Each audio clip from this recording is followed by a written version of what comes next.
The Russian world, what Putin's new doctrine means for Europe and the world, what you have inherited from your ancestors, conquer it that it may be yours.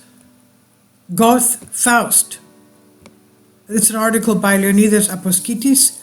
Napoleon the Great, before he died, in May 1821, in exile in the overseas territories of St. Helena, had in an unsuspected time estimated that two will be the great world powers that will dominate the next centuries: the United States and Russia, according to Napoleon. History certainly vindicated his insight, especially the great events of the 20th century, with the two world conflicts and the Cold War. At the end of the Cold War, both American and Russian leaders embraced the promise of closer ties. U.S. presidents would remain committed to, in the words of Bill Clinton, a strategic alliance with post-communist Russia and Russia's integration into the international system. But today, relations between Russia and the United States have deteriorated and are at their most dangerous point in decades, worse than the Cold War era. So what went wrong? In the Russian view, much of the blame falls on U.S. foreign policy. According to this argument, the United States took advantage of Russia when it was weak, expanding NATO and bombing Serbia in 1999, invading Iraq in 2003, and apparently helping to overthrow pro-Russian governments in Georgia in 2003, and Ukraine first in 2004, then 2014. Putin's first warning came at the Munich Security Conference in 2007, when Putin vehemently defended his country and stunned Western attendees with his new line of analysis. He said, "We see an increasing disregard for basic principles of international law. A state, and of course first and foremost the United States, has exceeded its national borders in every way," end quote. The period of relative harmony between the U.S. and Russia began to crumble in 2011 when the pseudo-Arab Springs and the Syrian civil war, in 2014 color revolution and the Maidan coup in Ukraine marked the beginning of the new Cold War. Putin, as a former KGB agent, has never been inclined to believe in Washington's good faith. In December 2014, Vladimir Putin delivered the annual presidential address to the Federal Assembly in the St. George's Hall of the Kremlin to an audience of over 1,000 people. In his speech, he detailed for the first time the new concept of the culture of Russianism as the shadows grew more and more in the relations between Christian Orthodox Russia and Faustian Western world.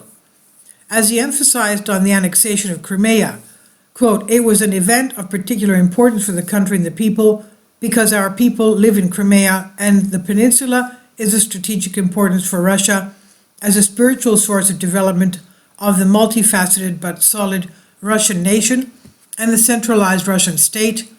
In the Crimea, in the ancient history of Chersonesus or Korsun, as the ancient Russian chroniclers called it, Prince Vladimir the Great was baptized before he brought Christianity to Russia. Christianity was a powerful spiritual unifying force that helped to engage various tribes and tribal associations of the vast East Slavic world with ethnic similarity, common language, common elements of their material culture, and common territory in the creation of the Russian nation and Russian state. Thanks to this spiritual unity, our ancestors, he said, saw themselves for the first time and forever as a united nation. All this allowed us to say that the Crimea, the ancient Kherson or Chersonesus, and Sevastopol have an invaluable culture and even sacred significance for Russia, like the Temple Mount in Jerusalem for the followers of Islam and Judaism. And that's how we'll always consider her," end quote. This is what Putin said. Russian President Vladimir Putin gives a speech during a ceremony formally annexing 4 regions of Ukraine Russian troops occupy at the Kremlin in Moscow, September 30th, 2022. Putin, in his speech September 30th at the ceremony of annexation of the 4 regions of Ukraine to Russia, referred favorably to the nationalist religious philosopher Ivan Ilyin. Russian interest in the geopolitical views of the philosopher has revived very strongly in Kremlin circles after 2000. The well-known director Nikita Mikhailov Mikhalkov, who advises Putin, is also considered a big fan of his. In the speech delivered by the Russian president on television on Monday, February 21, 2022, shortly before the start of the special military operation, he made it clear that he considers Ukraine to be inextricably united with Russia through blood and common family ties, without effectively making the existence of the independent Ukrainian regime. His speech echoed exactly the philosophical positions of Ivan Ilyin, who since the 90s served as the gospel for the resurrection of the great Russian Empire. It's clear that Vladimir Putin has embraced this vision as his political and spiritual duty, according to The Spectator, to build an open Eurasia from Vladivostok to the Far East to Lisbon on the Atlantic. Lisbon, of course, is in Portugal, which is right at the end of Europe, on the west of Europe, right on the Atlantic Ocean. Vladimir Putin's February 21, 2022 statement was a response to U.S. threats to use nuclear weapons on a preemptive basis against Russia, despite Joe Biden's assurance that the U.S. would not resort to a first-strike nuclear attack against an enemy of America. Let me, Putin said, explain that the U.S. strategic planning documents contain the possibility of a so-called preemptive strike against enemy missile systems. And who is the main enemy for the U.S. and NATO? We know that too, it's Russia. In NATO documents, our country is officially and directly declared as the main threat to the security of the North Atlantic, and Ukraine will serve as an advancing springboard for the strike. This was Putin's speech February 21, 2022. The new U.S. nuclear strategic doctrine consists of presenting nuclear weapons as a means of self-defense and not as a weapon of mass destruction. Additionally, there are powerful financial interests behind it, which are tied to the $1.3 trillion nuclear weapon program launched under President Obama. Ukraine is a symptom of a sick world, Putin said, addressing on October 27 the plenary session of the 19th annual meeting 2022 of the Valdai International Discussion Club, something like the Russian Davos. In a particularly important his speech, which lasted over 4 hours and gave the coordinates of the new Russian doctrine for world developments. The Russian president, in his long speech, moved within the framework of the new foreign policy doctrine based on the concept of the Russian world, quote unquote, a strategy that integrates national, political, and religious ideas together. The Russian Federation provides support to its compatriots living abroad in terms of defending their rights, safeguarding their interests, and preserving their Russian cultural identity, it says. He notes that Russia's ties with Russian-speaking populations abroad have strengthened its image on the international stage as a democratic country striving to create a multipolar world. President Putin has delivered an exhaustive, multi-layered critique of unipolar globalization, from Shakespeare to the assassination of Iranian General Soleimani, from thoughts on spirituality to the structure of the UN, from Eurasia as the cradle of human civilization to today's important interconnections of Eurasian countries. His speech painted a Bruegel-style tableau of the historic milestone ahead of us in the midst of the most dangerous decade since the end of World War II. Putin even dared to say that, in the words of the classics, the situation is to an extent revolutionary, as the upper classes cannot and the lower classes do not want to live like this anymore. So everything is up for grabs as the future of the new world order is taking shape before our eyes, he said. Russia has clearly turned to Eurasia. A number of agreements and proposals regarding the formation of the legal framework of the Eurasian Economic Commission, EEC, and ensuring the free movement of capital were discussed by the members of the Advisory Committee on Financial Markets at the meeting held this year on September 15 at its headquarters, Eurasian Economic Commission in Moscow.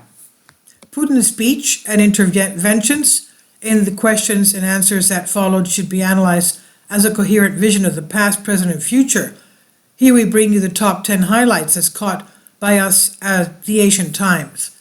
Quote, "The world is witnessing the degradation of global institutions, the erosion of the principle of collective security, the replacement of international law by sanctions. Even at the height of the Cold War, no one denied the existence of the culture and art of the other. Today in the West, every alternative point of view is declared subversive. Nazis burned books. Now the Western fathers of liberalism burn Dostoevsky. Russia did not and does not consider itself an enemy of the West. Russia has tried to build relations with the West and NATO to live together peacefully and harmoniously. Their reason to each collaboration was simply no. Partially, the situation between Russia and Ukraine can be considered a civil war. When they created Ukraine, the Bolsheviks endowed it with primeval Russian lands. They gave it all of Little Russia, the entire Black Sea region, the entire Donbass. Ukrainians and Russians are one people. This is a historical fact. Ukraine evolved as an artificial state. The only country that can guarantee sovereignty is the country that created it, Russia. The unipolar world is coming to an end. The West is incapable of ruling the world alone. The world is at a historic turning point ahead of the most dangerous and important decades since World War II. There are at least two Wests. The first is traditional with a rich culture. The second is aggressive and colonialist.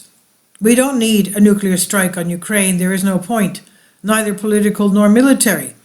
It has made a particular impression in all journalistic and diplomatic circles that Putin continues to reinforce the growing gap between the globalist elites of the West and the public opinion revolted against them, emphasizing that Russia and the traditional West share common values that create a healthy basis for dialogue. In today's intense conflict, let me make this clear, he said. As an independent civilization, Russia never considered itself an enemy of the West. But we must realize that there are two Wests, at least two and maybe more, the West of traditional, mainly Christian values, of freedom, patriotism, great culture, and now also of Islamic values, since now in many Western countries, large population groups are Muslims. This West is somehow close to us. We share ancient roots, he said. However, there is also a different West, aggressive, cosmopolitan, and neo-colonial, that functions as a tool of the neoliberal elites. It is natural that Russia will never accept the dictates of this West, he said. In his speech and during the question and answer session that followed, Putin repeatedly emphasized that the West is obliged to engage in dialogue with other centers of power. The meeting was attended by 111 experts, politicians, diplomats, and economists from Russia and 40 other countries. The Russian president pointed out that the majority of the world population accepts and shares Russia's approach to moral values, traditional societies in the East, Latin America, Africa, and Eurasia from the basis of world culture. We have many friends and many supporters in European countries and the United States, he said. A large percentage of the U.S. population adheres to traditional values, and it is with us, we know that, he said, addressing Trump supporters. Putin's Christian vision.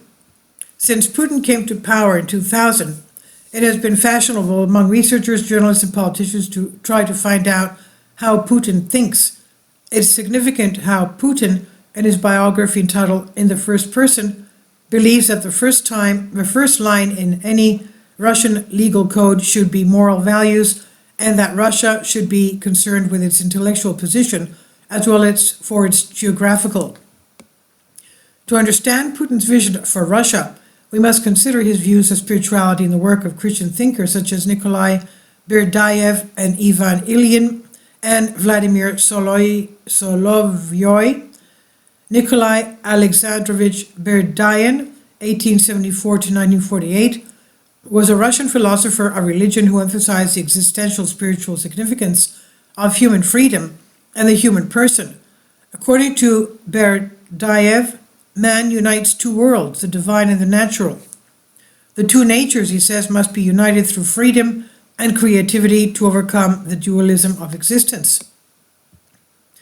Ivan Alexandrovich Ilyin, 1883 to 1954, was a Russian political and religious philosopher who provided a metaphysical and moral justification for political totalitarianism. Ivan Ilyin is mentioned not only by the President of Russia, but also by former Prime Minister Medvedev, Foreign Minister Lavrov, and many other regime figures, even Patriarch Kirill. Mikhail Zygar, in his book All the Kremlin's Men, claims that it was precisely these works of Ilyin that influenced Putin's definition of traditional Russian values. Vladimir Solovyoy, 1853 to 1900, was a Russian philosopher and mystic who, reacting to European rationalist thought, attempted a synthesis of religion, philosophy, science, and ethics within the framework of a universal Christianity. He was the son of a historian, Sergei Solovyoy, who wrote the history of Russia since ancient times in 29 volumes. Vladimir Solovyoy, after a basic education in languages, history, and philosophy, received his doctorate from Moscow University in 1874 with the thesis The Critique of Western Philosophy Against the Positivists. Solovyoy's ideal was stable, central authority in close connection with the divine idea of absolute totality. The main message of these philosophers is the messianic role of Russia in world history and its need to be preserved through orthodoxy and the restoration of its historic borders. Studying the causes of the tragedy of 20th century Russia, Ilyin wrote, "To make Russia great again, the Russian people must believe in God. This faith will strengthen their mind and will. It will make them strong enough to overcome themselves." Ilyin believed in the religious gift and talent of the Russian soul. In his words, Russian history is full of morality, triumphing over difficulties, temptations, dangers, and enemies. For their part, Solovyoy and Berdayev argued that Russia's historical mission is to point the way to human unification. Russia will overcome secularism and atheism and create a unified spiritual kingdom. The Russian messianic concept, Berdayev said, has always exalted Russia as a country that will help solve humanity's problems. A key element in Putin's worldview is not only his attachment to the Russian Orthodox Church as an institution, but also his admiration for these three Russian Christian philosophers of the 19th, 20th centuries, whom he often cites in his speeches. Russia's regional governors have even been ordered to read the works of these philosophers, and Putin routinely orders his entire administration to read certain overtly pro-Christian philosophers in order to promote his Christian vision of Russia. He also makes it constantly clear that he envisions Russia as a Christian country. In 2014, Putin called for the restoration of two historic Kremlin monasteries, the Judov Monastery, officially known as the Archangel Michael Monastery, founded in 1358 by Metropolitan Alexius of Moscow, and dedicated to the miracle of the Archangel Michael in Khonai, Colosseum of Asia Minor, and the Voznesenky Ascension Monastery with its magnificent iconostasis, which were destroyed by the Bolsheviks. He also wants another church destroyed by the Bolsheviks in the Kremlin to be rebuilt. Its main objective is the recreation of intellectual and cultural heritage and the revival of traditional values in modern society. The construction of new churches, the church building boom, is part of the so-called Program 200 in Moscow. It's amazing how big and expensive some of these new church groups really are. The idea is to create a special place, the heart of which is the church, where citizens can stay for as long as possible, and not just to stay, but to grow. First of all, spiritually through prayer and church life, but also culturally through classes, exhibitions, films. At the Cultural and Educational Center, everything is thought out here so that people can focus on what is important to them. The Kremlin is the political and historical center not only of Moscow but also of Russia. By calling for the restoration of these Christian buildings, Putin repudiated the Soviet legacy of atheistic ideology and affirmed orthodoxy as the heart of Russian culture. Alexander Solzhenitsyn was one of those who had sharply criticized the Soviet regime through his books. However, in 1978, speaking at Harvard University in celebration of its 327th anniversary, instead of taking a positive view of the West, he accused it of the persistent blindness of supremacy, a line that Putin also used in his speech at the Valdai Club. It's no coincidence that Harvard was funded by wealthy slave traders and that famous members promoted eugenics in the 19th and 20th centuries. In part two of the most important interview in the last 20 years of the President of Russia, Vladimir Putin, there was talk about the rise of Asia and the disintegration of the West due to the policies adopted by Western governments. We quote the most characteristic part of his speech according to Greek translation. According to Putin, the so-called West is a theoretical construct as it is not unified and is clearly an extremely complex. The West has taken a number of measures in recent years, especially in the last few months, aimed at escalating the situation. This includes fomenting war in Ukraine, challenges surrounding Taiwan, and destabilizing global food and energy markets. Global power is precisely what is at stake in the game of the so-called West, but this game is definitely dangerous, bloody, and dirty. It denies the sovereignty of countries and people, their identity and uniqueness, and encroaches on the interests of other states. Russia's proposals to our Western partners to build trust and a system of collective security were once again rejected in December 2021. Putin then quoted a quote from Alexander Solzhenitsyn's famous speech at Harvard University in 1978. He said, "The West was characterized by a constant blindness of superiority and continues to this day, which supports the belief that vast areas everywhere on our planet, they must develop and mature to the level of today's Western systems." He said this in 1978, and nothing has changed. In the almost 50 years since then, the blindness that Solzhenitsyn spoke of, which is openly racist and neocolonial, has taken on particular twist forms, especially from the emergence of the so-called unipolar world. Believing in one's infallibility is very dangerous. It's only one step away from the infallibles' desire to destroy those they don't like, or as they say, cancel them, the cancel culture. Even at the height of the Cold War, at the height of the confrontation of the two systems, ideologies and military rivalry did not occur to anyone to deny the very existence of the culture, art, and science of other peoples and their rivals. Fyodor Dostoevsky had prophetically predicted all this in the 19th century. One of the characters in his novel Demons, the nihilist Sigavlev describes the bright future he imagined in the following way. "Starting from unlimited freedom, I end up with unlimited despotism. This is what our Western adversaries have come to," Putin said. Another character in the novel, Pyotr Verkhovensky-Satov, echoes him, speaking of the need for universal betrayal, denunciation, and espionage, and arguing that society does not need talents or greater abilities. Cicero's tongue is cut out, Copernicus's eyes gouged out, and Shakespeare stoned. This is where our Western adversaries end up.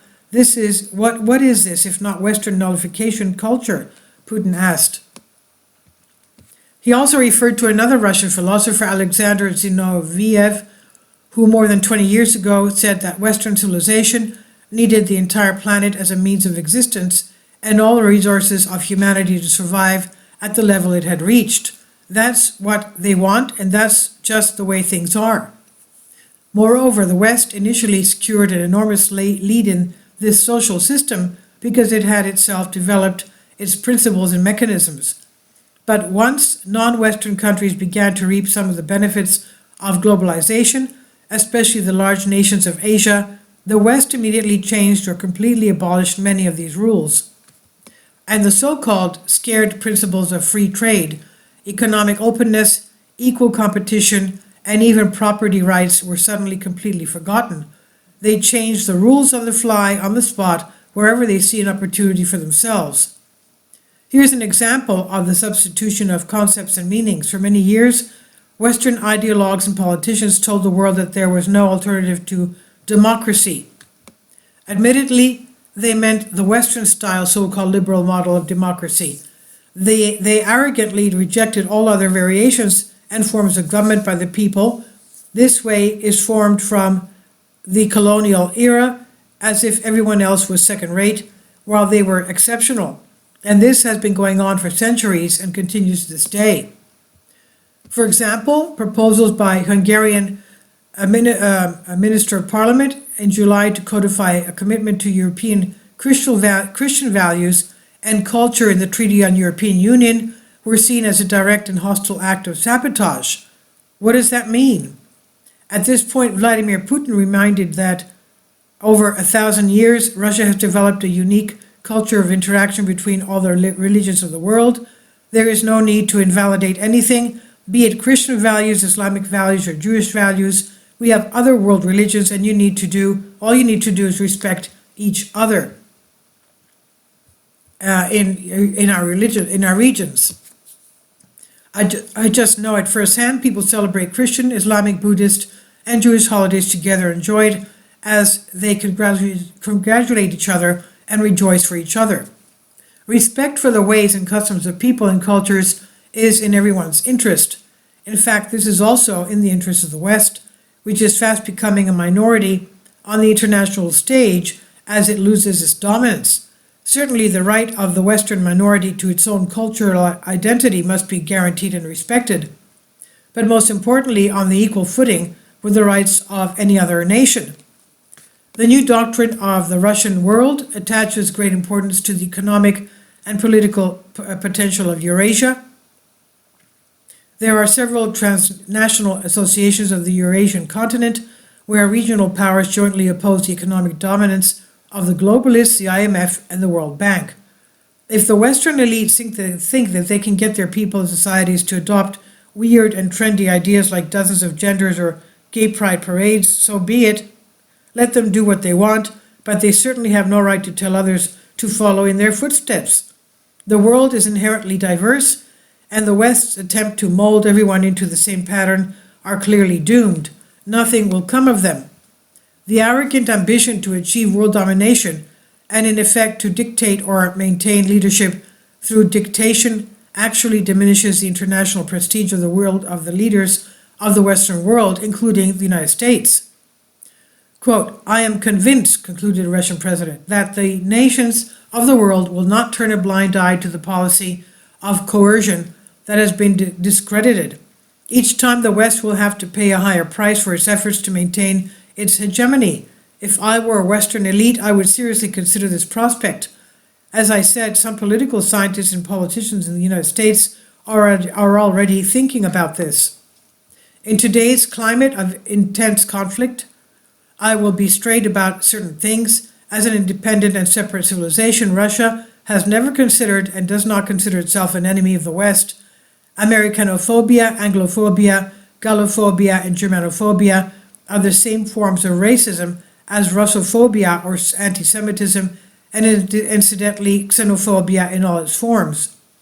It's simply necessary to clearly understand that, as I have already said before, there are two Wests, at least two and maybe more, but at least two, the West of tradition, mainly Christian values, of freedom, of patriotism, of great civilization, and now the Islamic values.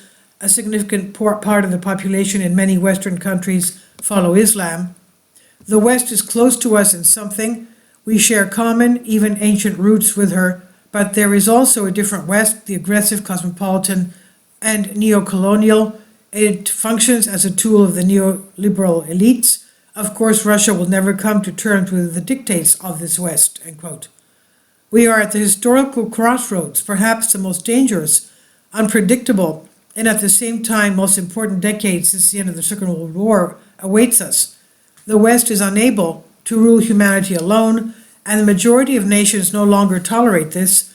This is the main contradiction of the New Age. The elites cannot and the people do not want to live like this anymore. The main historical task today is to resolve this contradiction in a constructive and positive way with the realism of a multipolar world aiming at integration in response to globalization on the terms of the Western world. This was published by Hellenic Nexus, Volume 185, December 2022. I've translated this for you from a Greek article. Please leave your comments, and thank you for your support. Kindly support my Patreon account. The daily posts are 5 videos daily, and they are totally different from what I have on my YouTube channel. Thank you so much for your support and that you find all my content so interesting. You'll find the Patreon account details in the description box.